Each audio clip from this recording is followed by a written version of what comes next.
Уважаемый Ради Фаритович, уважаемые коллеги, в республике на прошедшей неделе произошло 252 пожара, при которых спасены 2 человека.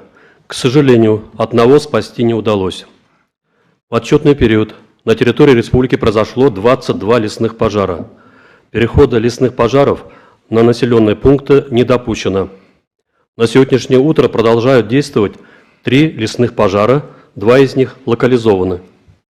На прошедшей неделе на водных объектах республики Госинспекцией МЧС России зарегистрировано 3 происшествия, при которых в результате купания в необорудованном месте утонули 3 человека.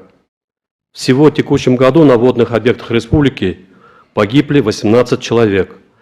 Достигнуто уменьшение числа утонувших на 6 человек по сравнению с аналогичным периодом прошлого года. Главная причина гибели на воде – это купание в необорудованном месте. На сегодняшнее утро открыты и готовы принимать отдыхающих 92 специально оборудованных пляжа.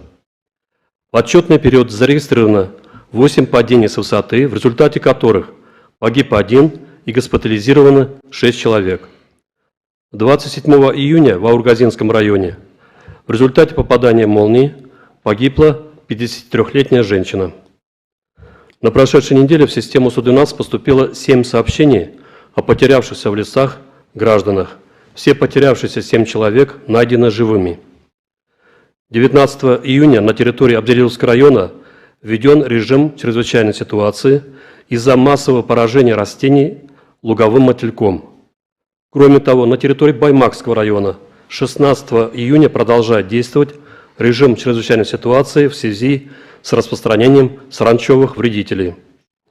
В завершение докладываю, что 23 и 25 июня в результате шквалистого усиления ветра на территории 15 муниципальных районов республики зарегистрировано повреждение кровель 6 социально значимых объектов, 2 административных зданий, объектов сельхозпредприятий и 32 жилых домов.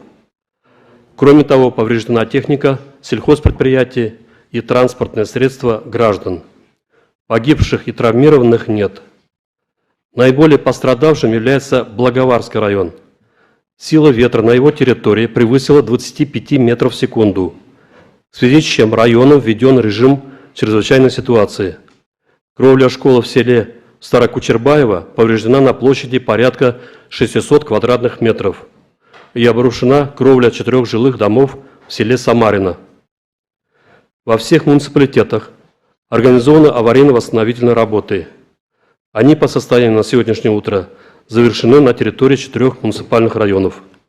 Доклад закончен.